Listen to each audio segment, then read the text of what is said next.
Uli, desliga tudo aí que tá baixa a conexão. Desliga tudo.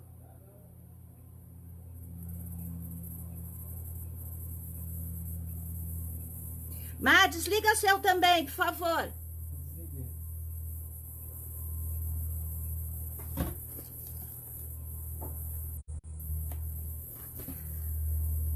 Eu tava falando alto, a minha conexão tava baixa, mandei todo mundo desligar as internets. Ai, eu entrei falando alto, é isso? Muito bem. Então vamos, né? Já que eu comecei, já tava no ar, será? Apareceu uma plaquinha, conexão fraca. Ou você grava ou desiste. Eu falei, não vou desistir de jeito nenhum. Vamos em frente? Então já vi que tô no ar, que tem os coraçõezinhos aí subindo. A Cíntia já tá aqui, Marli já tá aqui. E ó, tô lendo aonde? Tô lendo no próprio celular. Deixa eu ver se eu consigo entrar também pelo computador, apesar de que conexão fraca. Muito bem, gente querida, começo agora. Diz assim, Serge Latouche: pessoas felizes não precisam consumir.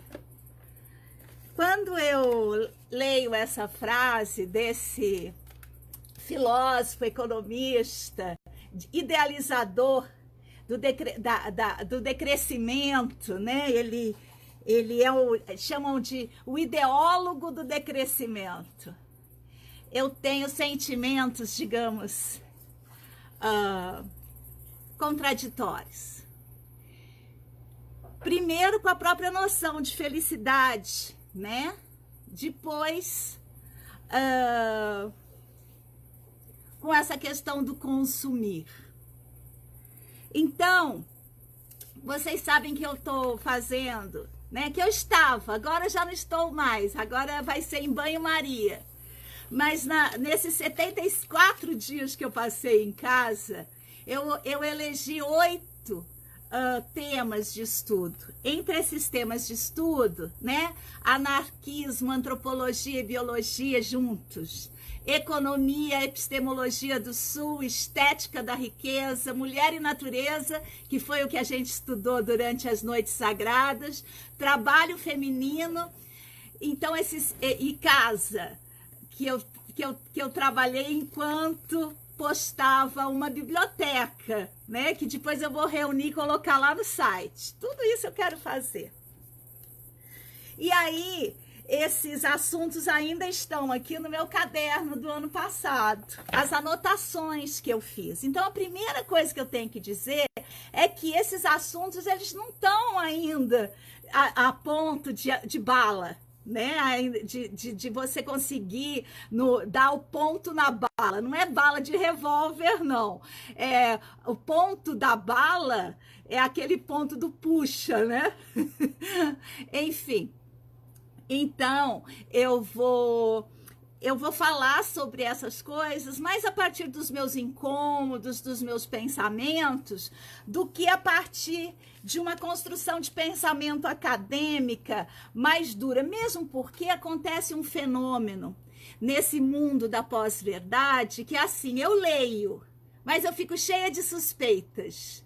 Eu leio sobre anticapitalismo, aí eu fico pensando, mas isso que está se falando, será que não está servindo numa outra dobra ao próprio capitalismo?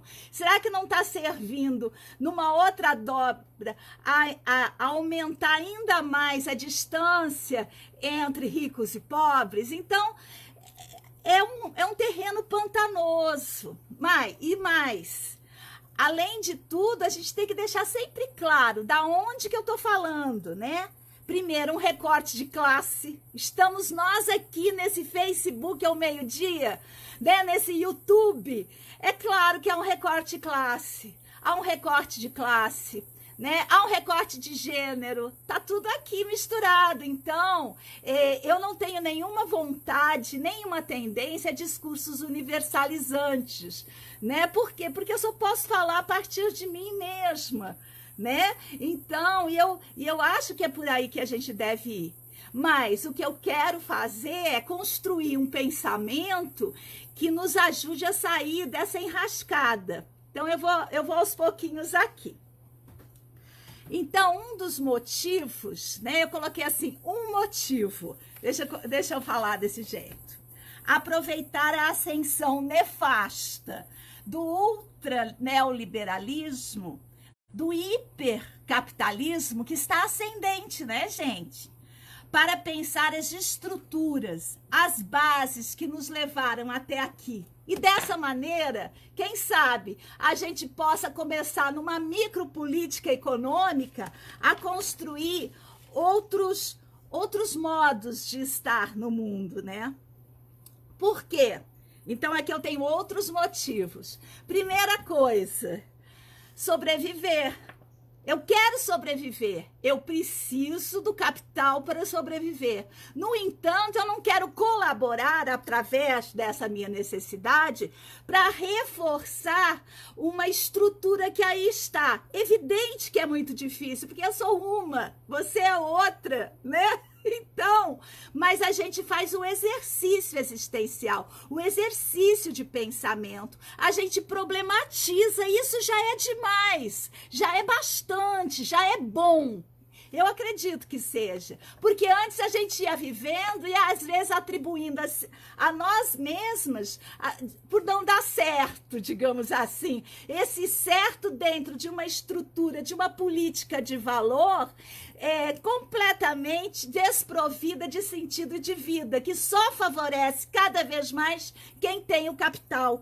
Até mesmo nas artes manuais, por exemplo. Uma pessoa com capital que faz coisas em artes manuais, as coisas dela são demais, mas o que é incrível na estética dela, como a gente já falou lá quando a gente pensou sobre estética de valor, não vem daquilo que ela está fazendo, o dinheiro vem de fora. Aí fica fácil fazer arte manual, né? Ser vegano, ser ambientalista, se o dinheiro que te sustenta não é o que você produz a partir dessas mesmas coisas. Dá para entender que tá uma contradição imensa aí? Enfim, e eu vou contar um pouquinho mais dos outros motivos. Depois, um outro motivo que é muito importante é precificar o trabalho artífice. Qual é o preço do trabalho das artes manuais? Porque tem gente que faz artes manuais sem depender das artes manuais para viver. Muito bem para elas. Mas para quem depende, para quem está fazendo tricô de manhã para vender de tarde e comer de noite, essa pessoa precisa ter um preço. Que preço é esse? Será que é o preço do produto equiparado com outros produtos que vêm de lugares onde a vida não é levada em conta? Ou será que esse preço, tem que ser um valor de vida, de sustentar a vida dessa pessoa que está vivendo disso? Então, são coisas que também me afligem. Muito bem. Depois, o trabalho artífice está sempre vinculado à produção de objetos. Mas que objetos são esses que a gente tem que produzir? Será que são objetos para criar ainda mais lixo no mundo? Então tem uma série de coisas aí, esses motivos, que passam por mim, seja como docente, seja como artífice, seja como pensadora, que me incomodam nessa temática, né? Que eu tenho chamado dessa temática de estudos de economia. E hoje, a ênfase que eu vou dar nisso é uma ênfase, digamos assim, anticapitalista. Vamos olhar para isso. O que é esse anticapitalismo? Né? De que maneira isso pode ser real nisso no lugar onde a gente está? Né? Porque pode ser ótimo em outro lugar uma coisa e a gente não conseguir viver dela por perto. Muito bem. Então, eu queria trazer algumas dessas falas. Tá um calor aqui, gente, vai cair uma tempestade logo mais. Estamos na zona da mata. Há vários lugares aqui com bastante sofrimento por causa do clima, né? E da maneira como as cidades, as estradas são pensadas, que não são pensadas incluindo a vida dentro. E eu acho que é esse pensamento que a gente vai fazer, que eu vou pensar alto com vocês hoje, tem um pouco disso. Como é que a gente constrói mundo levando em consideração a vida? Porque o mundo, fruto do pensamento moderno, não pensava na vida, né, gente? A vida estava fora, colocava a vida dentro, confundia tudo. E até hoje a gente sofre as consequências desse pensamento e a radicalidade disso, né, que a gente está olhando. Então, um golinho de suco verde. Muito bem. Então, eu queria falar de uma coisa que me acompanha desde há muitos anos, né? Que é uma vontade de simplicidade voluntária. Evidentemente que onde eu vivo, do jeito que eu vivo, tem a ver com essa simplicidade voluntária. Mas não é simples, não. Né? A carga, digamos assim, emocional, funcional, de optar por uma simplicidade voluntária é muito grande. E eu sinto isso até mesmo, né? Nos espaços que eu habito. Né? Porque todo mundo está acostumado àquele negócio de o mais novo, o top, né? Assim, e quando você opta por uma simplicidade voluntária, você tem que começar a acostumar a andar puidinho, né? A andar puidinho. Isso não é fácil. Né? Principalmente quando você já tá ficando mais velho. Eu acho que agora vai ser mais fácil para mim, né? Porque antes era pior. Você andar puidinho com aquela mesma roupinha, dando aula, minhas alunas todas já sabem meu guarda-roupa de cor. Agora vai ser diferente, que eu tô 20 quilinhos mais gorda, vou ter uns saquinhos de farinha diferentes.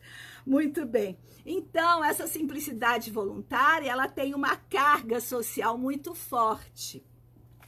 E aí, ela requer de nós um exercício constante de afirmação da vida, né? Por quê? Porque não é simples você abrir mão, né, de muitas coisas. Evidentemente que quando eu comecei essa história de simplicidade voluntária, ela era mais uma opção burguesa. Hoje não, é uma simplicidade voluntária porque não tem como ser diferente.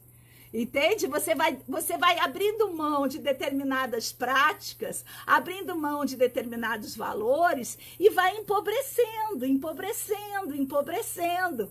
E agora é assim comigo, né? Antes não, era uma opção. Ai, mas se eu quiser gastar, eu posso. Hoje não. Hoje é ali, né? Uma simplicidade voluntária que se transformou em pobreza genuína, né?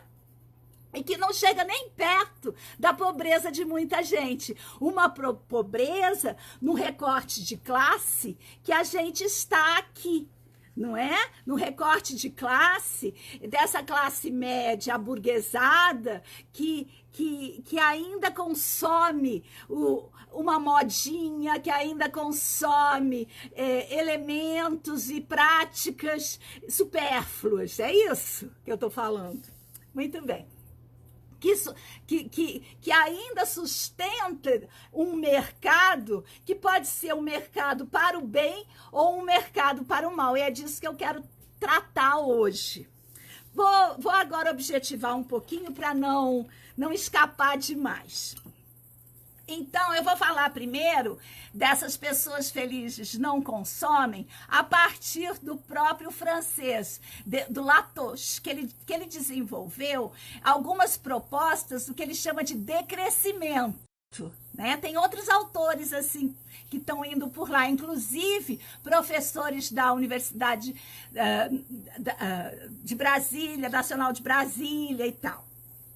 Então, ele fala assim, de uma relocalização, né, a proposta do decrescimento, relocalização das atividades econômicas, com o objetivo de evitar os grandes deslocamentos de mercadorias e pessoas. Então, isso que se traduz, vou pensar só aqui conosco, tá bem? Não vou me meter a falar de um assunto que eu não sei, que é da mercadoria, mas nós, quem das nossas amizades, quem das pessoas que estão perto de nós, que fazem roupas, que fazem objetos que sejam duráveis. Eu lembro que eu estava em Portugal. Ai, tá tão chato meu óculos hoje. Eu lembro que eu estava em Portugal e uma artífice maravilhosa do fio, chamada Fátima Rodrigues, ela faz roupas, né?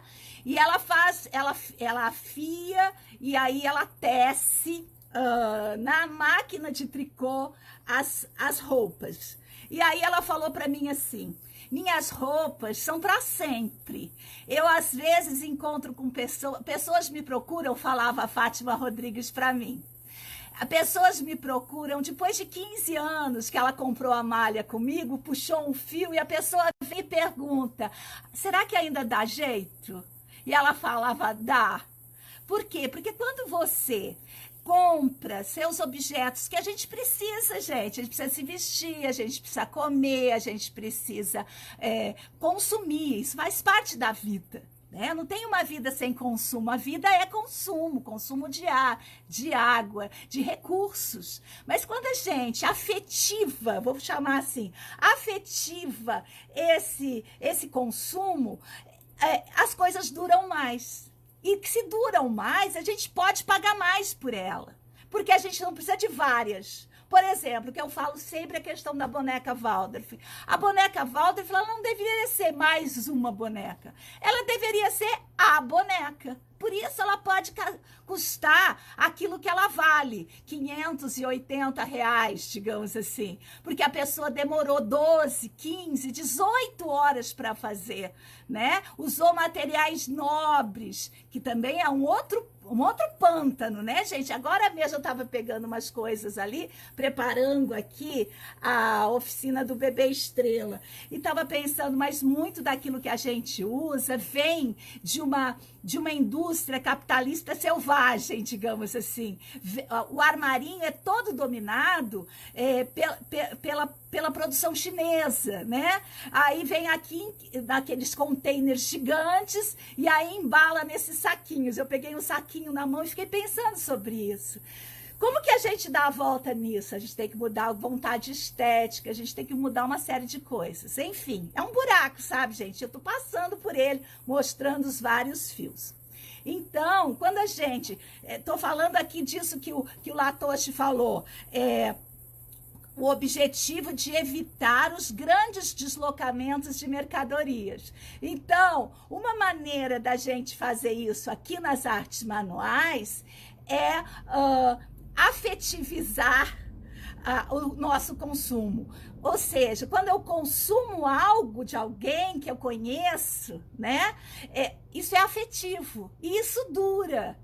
E durando, eu posso pagar mais, pagar o justo por aquele valor de vida que aquele trabalho merece. Por quê? Porque se eu pego e precifico uma coisa que uma pessoa fez com outra, que uma indústria gigante selvagem fez, e comparo as duas coisas, que comparação é essa, gente? Como que eu consigo comparar isso? Não tem, porque um tem valor de mercadoria e o outro tem valor de vida. Então, se eu tenho meus recursos, que já são poucos, se eu dedico os meus recursos poucos a sustentar a vida dos artífices à minha volta, eu já estou, de uma certa maneira, na contramão desse capitalismo descartável, desse consumo desenfreado. Para isso, eu tenho que mudar meu gosto, aguentar viver puidinha por mais tempo, mas aquela roupa dizia: olha, essa aqui quem fez para mim foi fulana,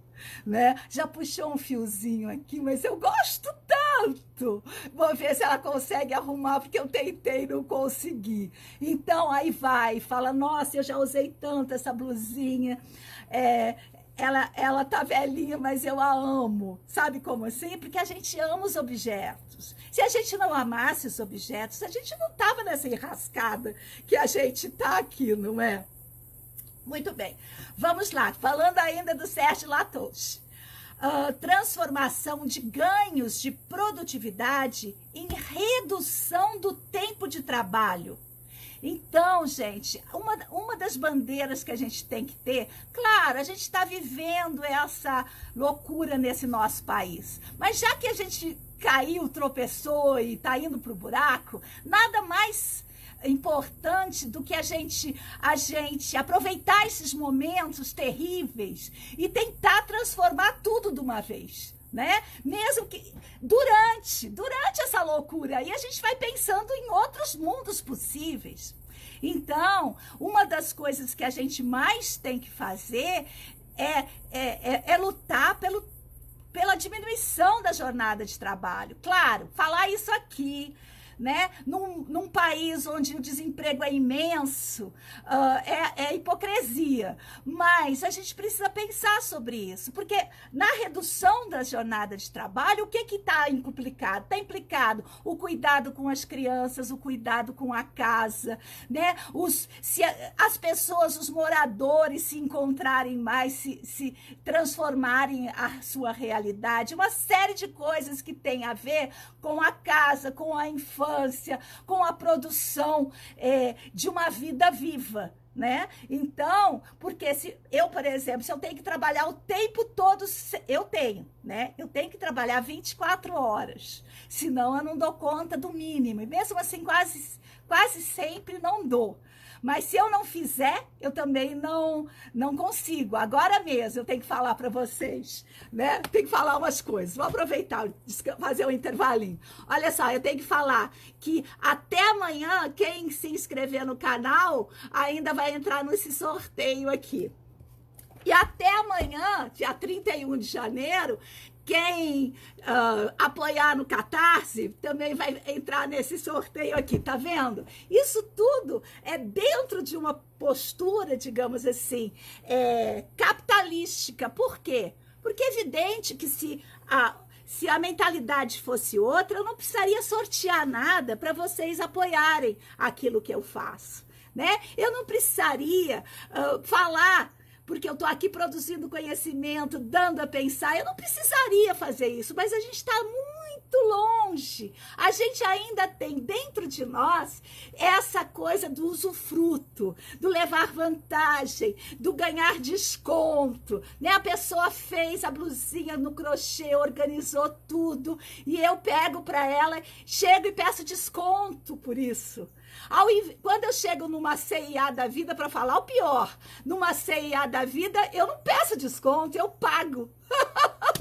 Enfim, tem tudo isso. Então, é uma mudança de mentalidade. Se a gente não mudar essa mentalidade, a gente vai sucumbir no hipercapitalismo. E olha, eu vou dizer mais, poucas pessoas que estão me assistindo aqui vão estar do lado dos nobres e dos ricos e dos bilionários. Na medida que essa coisa vai ficando cada vez mais radical, nós todos vamos ficar do lado dos bem mais pobres do que eu. Então, a gente tem que se unir, gente, fazer rede. Fazer rede é apoiar a vida do outro, né? Vamos em frente. Vou falar de quatro... não, deixa eu terminar o Latouche. Terminarei o Latouche só para marcar aqui. Já tô terminando, Vamos lá, olha só.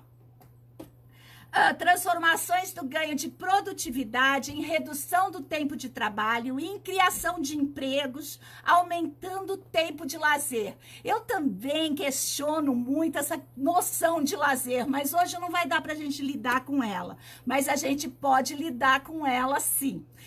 Em algum vídeo desses temos que falar sobre essa vontade de lazer e o que é esse lazer, de que maneira a estrutura capitalística se apropria disso. Muito bem, olha o que ele fala, é quase uma fantasia, né? Mas vamos em frente, vamos escutar ele. Decreto de uma moratória sobre a inovação tecnocientífica. Eu faço parte de um grupo Stop 5G.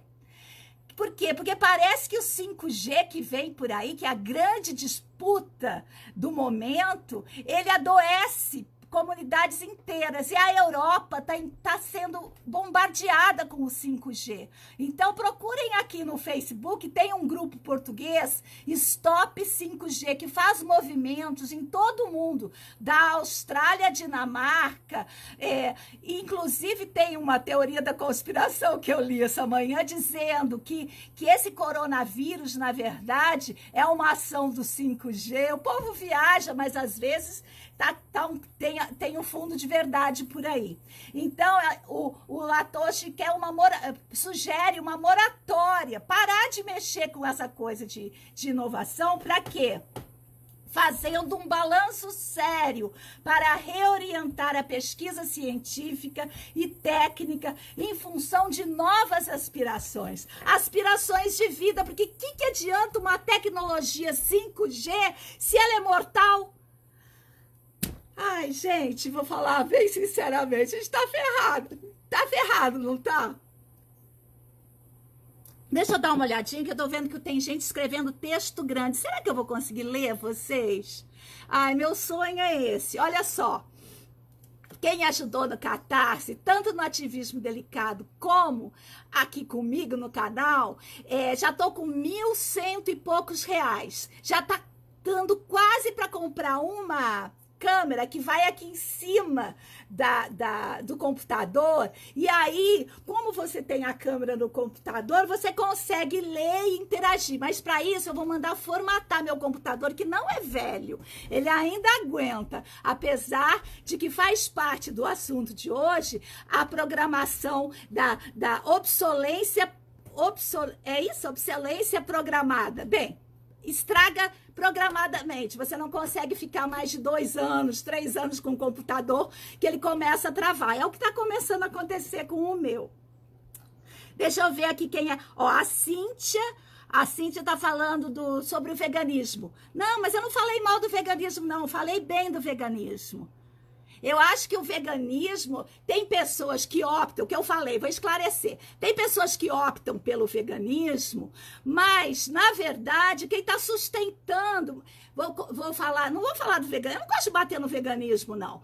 Eu acho o veganismo importantíssimo, mas acontece que algumas pessoas que estão no veganismo, elas são sustentadas por estruturas financeiras, ou de herança, ou de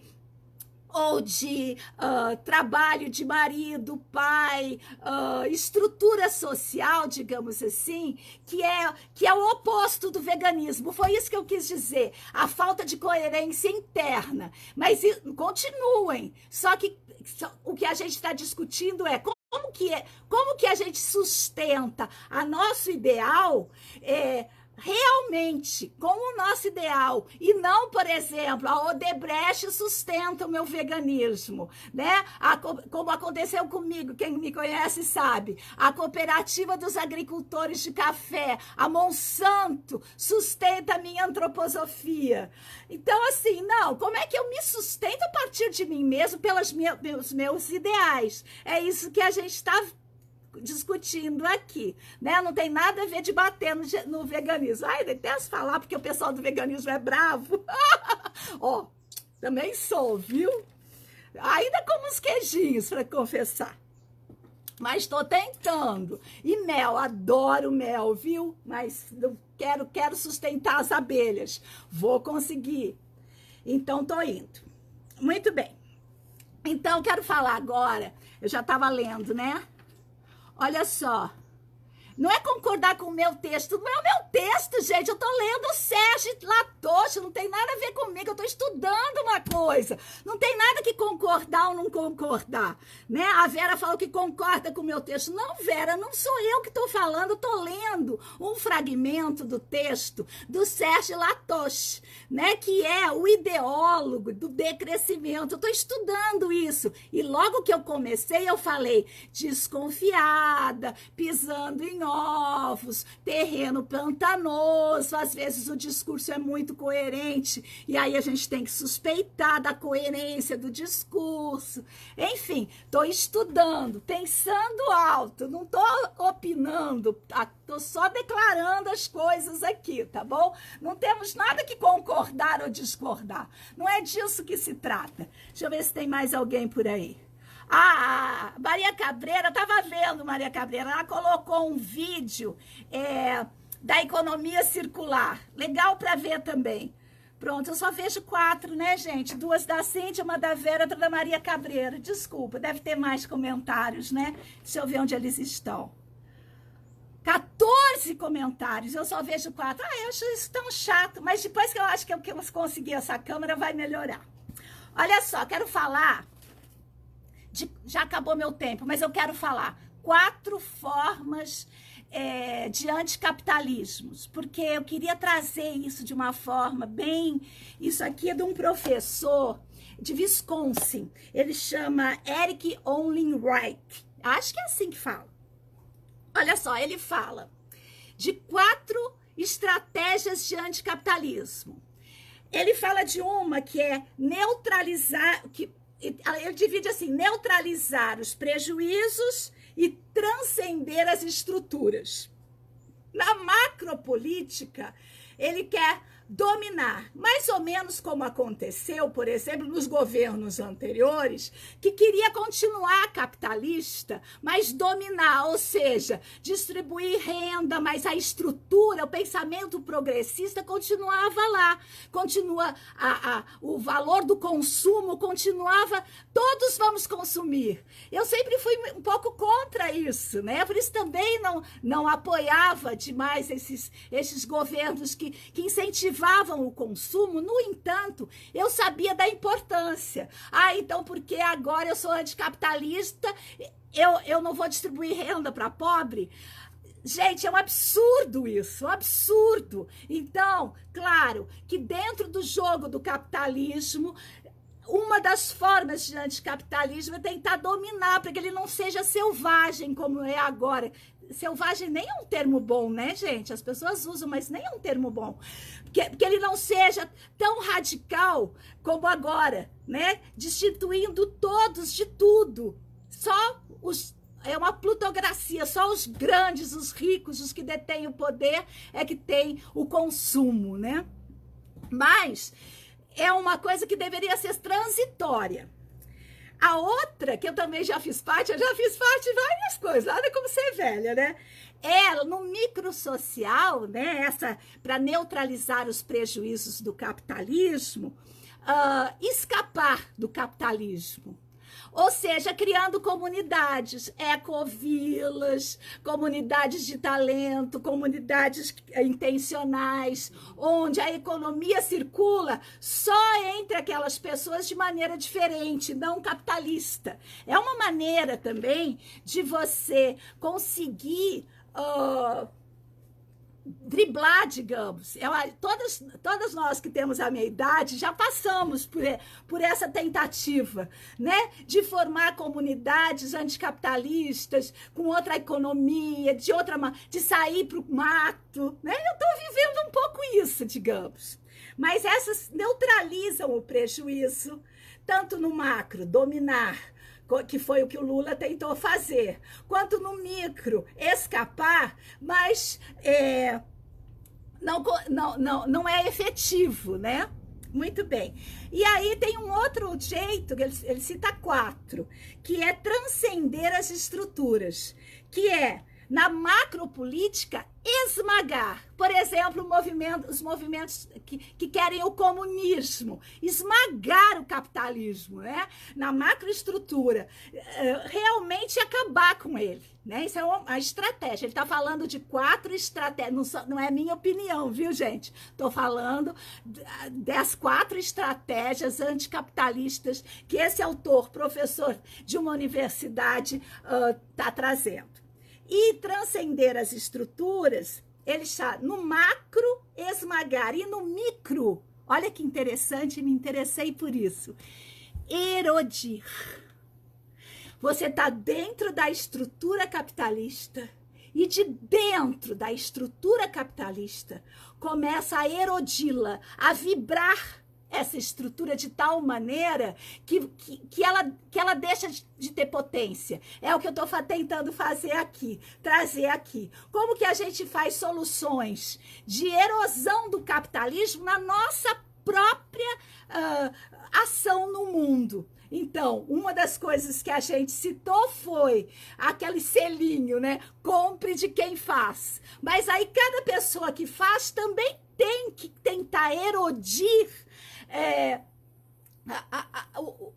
as estruturas capitalísticas do seu fazer. Por exemplo, mas isso que eu estou comprando vem de uma estrutura perversa capitalista. Será que não existe, mesmo que custe mais caro? Porque vai custar mais caro. Mas aí a gente tem que fazer uma rede. Vai custar mais caro, eu vou sustentar um fornecedor, né? Como acontece com a gente está perdendo todos os fornecedores de lã, né, de carneiro ou de fios de algodão, né? A gente está perdendo, por quê? Porque custa caro e a gente não tem dinheiro, então a gente opta por comprar da indústria perversa que está poluindo tudo. E aí a gente fica nessa contradição, nesse tensionamento o tempo todo. Então, em algum momento, a gente vai ter que fazer um pacto entre nós de tentar cada vez ir minimizando e erodindo até que a gente consiga, digamos assim, não escapar, porque não dá para escapar, não dominar, porque não dá para dominar, muito menos esmagar as estruturas capitalistas perversas, mas dentro daquilo que, lembra da questão do fio, daquilo que eu alcanço, erodir as estruturas capitalistas. Para isso, eu tenho que mudar meu gosto. A minha vontade de embelezamento, ela tem que envelhecer, né? Ela tem que envelhecer. Tem um professor lá de Brasília, como é que ele chama? João Luiz Homem de Carvalho. Ele diz uma coisa linda, que eu vou encerrando com ela. A gente precisa descolonizar o nosso imaginário. Descolonizar o nosso imaginário, a nossa vontade de beleza, a nossa vontade de consumo, né? O nosso amor pelo nosso carro, tudo isso tem que ser descolonizado, né? Por quê? Porque quase tudo isso que a gente sofre de pressão para o consumo vem de fora de nós, né? Vem das estruturas neoliberais capitalistas que chegam até nós como política de valor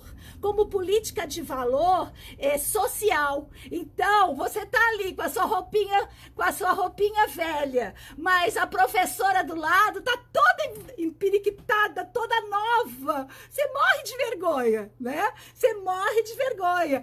Então, eu mesma, eu sinto isso sempre. Então, como é que a gente descoloniza o nosso emocional, né? Como que a gente fortalece o uso dos mesmos sapatos, das mesmas roupas? E aí, volto lá.